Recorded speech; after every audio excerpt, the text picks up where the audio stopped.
Today, we're diving into the story of Layla Qasim, a woman whose life became an absolute legend of resistance and national identity. It's an incredible story of courage, sacrifice, and a legacy that is still shaping a nation. The Bride of a Nation. I mean, that's a pretty striking title, right?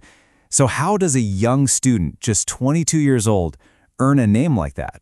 Well, to figure it out, we have to unravel a story that is as tragic as it is deeply inspiring. Just let that sink in. These are the words Layla Qasim reportedly told her mother in their last reading, right before her execution. It's this chilling, almost poetic statement that completely reframes her own death. It's no longer an execution. It's a symbolic marriage to her homeland.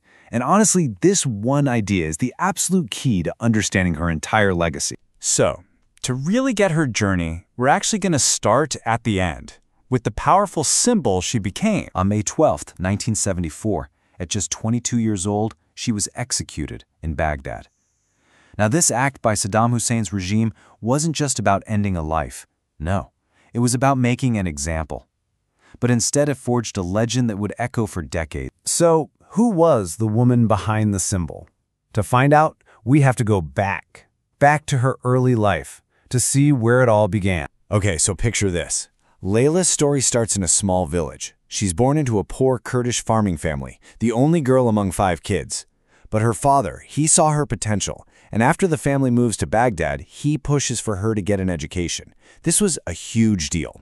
And by 1971, there she is, at Baghdad University studying sociology. And it's right there, in the heart of the capital, that everything changes for her. Her political awakening truly begins. You see, for Layla, university wasn't just about books and classes. It became the actual stage for her transformation, from a student into this fierce political activist and a powerful voice for her people. And Layla didn't just hold these beliefs privately, she acted on them. She joined the Kurdistan Democratic Party and the Students' Union. And this wasn't just a symbolic thing. This was her throwing herself right into the organized struggle, becoming an active, vocal part of the Kurdish movement, right there in Baghdad. And her activism was incredibly broad. She wasn't just fighting for Kurdish rights, she was also championing things like social equality and land reform. But here's what really made her a pioneer. She argued that the fight for women's rights was totally inseparable from the national struggle. And get this, she wasn't quiet about it. She was writing and handing out pamphlets that directly criticized the regime. I mean, talk about a dangerously bold move. Well, as you can imagine, being that outspoken in an increasingly repressive Iraq was bound to lead to trouble. And this is where her story takes its final dramatic turn. So by 1974, the war against the Kurds is getting really intense. Feeling desperate, like they had to do something to get the world's attention, Layla and her comrades came up with a radical plan: to hijack an airplane. But before they could even attempt it, the plan was discovered. And on April 24th, she and her friends were arrested. In prison, her resolve was truly put to the test. She was subjected to horrible torture. They even offered her bribes, clemency, anything if she would just apologize. But she refused every single offer. Instead of breaking her, the pressure just made her commitment even stronger. Faced with her sentence, these were her reported words to the judge. She wasn't begging for her life. No way. She was turning their courtroom into her stage. She was transforming her own death into a prophecy, basically predicting that it would awaken thousands and inspire her people, not scare them. 22. That's how old she was. Let that sink in for a minute.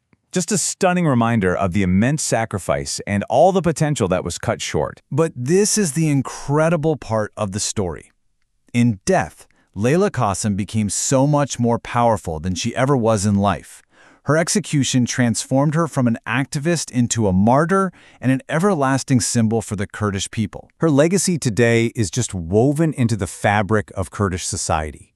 She's remembered not just as a martyr, but as the Bride of Kurdistan, a symbol that inspires new generations of activists.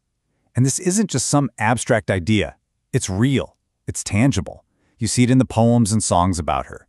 You see it in the statues in public parks, and you hear it in the names of thousands of girls named Layla in her honor. This was another one of her final reported requests, and the image is just, wow, so powerful. Her own body becoming a flag, her life literally woven into the national struggle. For her, death was never going to be an ending. It was a catalyst. So, we're left with this question, aren't we? Layla Qasim lived for just 22 years, but her story, her defiance, has galvanized a people for half a century. It just goes to show you that while a life can end, an idea, embodied by one person's ultimate sacrifice, can achieve its own kind of immortality.